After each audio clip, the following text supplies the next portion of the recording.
ஷாலும் கர்த்தருடைய நாமம் மகிமைப்படுவதாக. கர்த்தருக்குள் பிரியமானவர்களே, வேத வசனம் இப்படியாக சொல்லுகிறது, நீ விசுவாசித்தால் தேவனுடைய மகிமையை காண்பாய் என்று நான் உனக்கு சொல்லவில்லையா என்றார். யோவான் 11:40. கர்த்தருக்குள் பிரியமானவர்களே, நேற்றைய தினத்தில் இதே அதிகாரத்தில் வேற ஒரு வசனத்தை தியானிக்க தேவன் நமக்கு உதவி செய்தார். இன்றும் இதே அதிகாரத்தில் தேவன் நம்மோடு கூட இடைபடுவாராக. லாசரு மரித்து அடக்கம் பண்ணப்பட்டிருந்த அந்த இடத்திற்கு இயேசு கிறிஸ்து வந்து அந்த இடத்துல இருக்கிற கல்லை எடுக்கும்படியாகவும் அவரை எப்படியாவது உயிரோடு எழுப்ப வேண்டும் என்ற எண்ணத்தோடு கூட ஆண்டவர் வருகிறார்.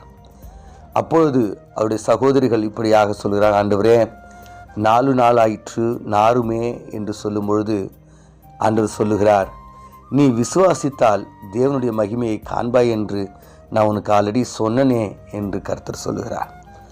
ஆம் பிரியமானவர்களே, இந்த வார்த்தையை தேவனாகிய கர்த்தர் மார்த்தாளுக்கு அல்ல, மரியாளுக்கு அல்ல, இன்று நமக்கும் சொல்லுகிறார். நம்முடைய வாழ்க்கையில் அநேக விதமான நிலைகளில் நாம் தள்ளப்படும் பொழுது, கவலைகள், கண்ணீர்கள், வியாதிகள், வறுமைகள், தனிமைகள், போராட்டம், ஏமாற்றம், இப்படிப்பட்ட நிலையில் நாம் தள்ளப்படும் பொழுது, ஒருவேளை விசுவாசத்தினால நாம் சோர்ந்து போகும் பொழுது, விசுவாசத்தில் நாம் மிகவும் உடைந்து போகும் பொழுது கர்த்தர் சொல்லுகிறார், நீங்கள் விசுவாசித்தீர்கள் என்றால் தேவனுடைய மகிமையை நீர் காண்பீர்கள் என்று. கர்த்தருக்குள் பிரியமானவர்களே, நீங்களும் நானும் நம்முடைய தேவனை விசுவாசிக்க வேண்டும் என்று வேத வசனம் சொல்லுகிறது. அநேக விசுவாசத்தை குறித்து வேத வசனங்களை நாம் தியானித்திருக்கிறோம். விசுவாசத்தினாலே நீதிமான் பிழைப்பான் என்று பழைய ஏற்பாட்டிலிருந்து புதிய ஏற்பாட்டில் அநேக வசனங்களை நாம் தியானித்திருக்கிறோம். இன்று கர்த்தர் சொல்லுகிறார், நீங்கள் விசுவாசித்தால் தேவனுடைய மகிமையை நீர் காண்பீர்கள் என்று கர்த்தர் சொல்லுகிறார். சமாரியா ஸ்திரீ தேவனை விசுவாசித்தார்.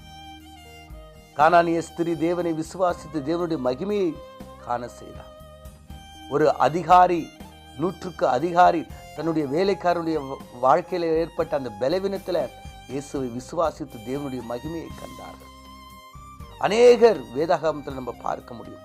புறஜாதி மக்கள் அநேகர் தேவனுடைய நாமத்தின் மேல, தேவன் மேல விசுவாசம் வைத்து ஆண்டவரிடத்தில் சுகத்தை பெறாங்க. 12 வருடமாக பெரும்பாடு உள்ள ஸ்திரீ ஆண்டவரிடத்தில் விசுவாசம் வைத்து வஸ்திரத்தின் ஓரத்தை தொட்டு தேவனுடைய மகிமையை கண்டார்கள். கர்த்தருக்குள் பிரியமானவர்களே, வேதத்தில் அநேக இடங்கள்ல நம்ம பார்க்கிறோம். தேவனிடத்தில் விசுவாசத்தை வைத்த அநேக புறஜாதி மக்களை பார்க்கிறோம். அந்த தேவன் மேல விசுவாசம் வைத்து, இயேசுவிடம் விசுவாசம் வைத்து தங்களுடைய வாழ்க்கையில அநேக விதமான நல்ல காரியங்களை பெற்றுக்கொண்டவர்களை நாம் பார்க்கிறோம். சுகத்தையும் அற்புதத்தையும் விடுதலையும் பெற்றுக்கொண்டவர்களை நாம் பார்க்கிறோம். ஆனால் இன்று தேவன் விரும்புகிற ஒரு காரியம் என்னவென்றால், தேவனுடைய பிள்ளைகளாயிருக்கிற நீங்களும் நானும் அவரை விசுவாசிக்க வேண்டும். அந்த விசுவாசத்தின் மூலமாய் நீங்கள் தேவனுடைய மகிமையை நீங்கள் காண வேண்டும் என்று தேவன் விரும்புகிறார். நீங்களும் நானும் ஆண்டவரை விசுவாசிக்கும் பொழுது, ஆண்டவர் நம்முடைய வாழ்க்கையில செய்கின்ற அந்த காரியங்கள் மூலமாய் நாம் இன்னும் அதிகமாய் தேவனுடைய நாமத்தை அறிந்து கொள்ள முடியும். இன்னும் அதிகமாய் நாம் தேவனோடு கூட இணைந்திருக்க முடியும். அநேக இடங்களில் புறஜாதி மக்கள் தேவன் மேல எவ்வளவு அன்பா இருக்கிறாங்க, இயேசுவின் மேல எவ்வளவு அன்பா இருக்கிறாங்க, வேதத்தின் மேல எவ்வளவு அன்பா இருக்கிறாங்க, எவ்வளவாய் விசுவாசிக்கிறாங்க. ஒரு எண்ணெய் டப்பா ஜெபமணி கொடுத்தா அதை எவ்வளவு பக்தியாய் விசுவாசத்தோடு அதை எடுத்து அவங்க பயன்படுத்துகிறாங்க. ஆனால் தேவன் இன்றைக்கு விரும்புகிற ஒரு காரியம், என்னுடைய பிள்ளைகள், நான் தெரிந்து கொள்ளப்பட்ட என்னுடைய பிள்ளைகள் என் மேலே விசுவாசமா இல்லையே என்று கர்த்தர் வேதனைப்படுகிறார். கர்த்தருக்குள் பிரியமானவர்கள், மீண்டும் ஆண்டவர் உங்களோடு கூட சொல்லுகின்ற ஒரு காரியம், நீங்கள் விசுவாசித்தால், நீ விசுவாசித்தால் தேவனுடைய மகிமையை உங்களுடைய வாழ்க்கையில் நீங்கள் காண்பீர்கள். ஒருவேளை இன்றைக்கு நீங்களும் நானும் விசுவாச குறைவில் இருப்போமானா தேவன் சொல்லுகிறார், நீங்க விசுவாசிச்சீங்கன்னா பெரிய காரியத்தை நீங்க காண்பீர்கள். நீங்கள் விசுவாசித்தால் பெரிய காரியம் உங்களுடைய வாழ்க்கையில் நடக்கும். தேவனுடைய மகிமையை நீர் காண்பீர்கள் என்று கர்த்தர் சொல்கிறார். நாம் விசுவாசிப்போம், தேவனுடைய மகிமையை நாம் காண்போம். தேவன் நம்மளை ஆசீர்வதிப்பாராக. கண்களை மூடி நாம் ஜெபிப்போம். எங்களை அதிகமாய் நேசிக்கிற எங்கள் பரலோக தகப்பனே, நாங்கள் வாசித்து தியானித்த இந்த வேத வசனத்தின் பிரகாரம் நீர் எங்களை ஆண்டவரே ஒரு விசை பலப்படுத்தும்படியாக நாங்கள் ஜெபிக்கிறோம்.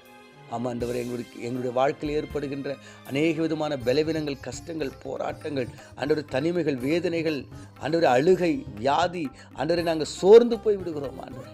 எங்களுடைய விசுவாசம் ஆண்டவரே அது முறிந்து போய் விடுகிறது, பிளவுபட்டு போகிறது ஆண்டவரே. ஆனால் ஆண்டவரே, இந்த வேத வசனத்தின் மூலமாய் மீண்டும் எங்களை பலப்படுத்த நாங்கள் விரும்புகிறோம். விசுவாசித்தால் தேவனுடைய மகிமையை காண்பாய் என்று சொன்னீங்களாப்பா, நாங்கள் காண விரும்புகிறோம். உங்களுடைய வாழ்க்கையில் எங்களுடைய விசுவாசத்தை மீண்டும் புதுப்பிக்க உதவி செய்யும்படியா இயேசு மூலம் ஜெபிக்கிறோம் நல்ல பிதாவே, ஆமென்.